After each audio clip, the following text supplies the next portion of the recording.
26.7.2024 je danes datum. Danes je eno leto točno, odkar je bila prva epizoda Underdog podcasta objavljena na YouTube.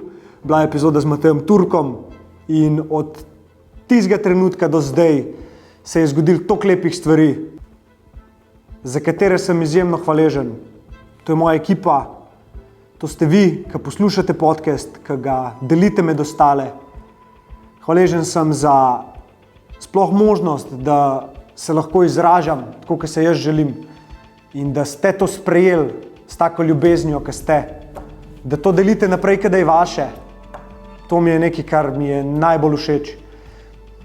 Da čutite, da soustvarjate to. Ne samo z tem, da delite, da govorite o tem podcastu, da ga predlagate prijateljem, ampak tudi samo to pristno energijo, ki mi jo pokažete v sporočilih, ki mi napišete, koliko vam podcast dejansko da, koliko vam prinese. To, da si pustite, da vam en tak medij vzbudi neko iskrco, zaradi katere začnete spreminjati, kako stvari vidite, da vam to pomaga, da se zbujate. Na ta način tudi meni pomagate, da lahko skozi ta podcast rastem in mislim, da se to vidi skozi epizode. Velikokrat sem tudi to slišal, da se prav vidi, kako se učim iz epizode v epizode in ogromno sem se naučil. In gosti, ki jih spoznam, sklepajo se nova prijateljstva in nove povezave se tvorijo. In verjamem, da v naslednjem letu se bo zgodilo to, da se bomo ta pravi ljudje skupaj povezali in bomo skupaj začeli delati malo večje kolektivne premike.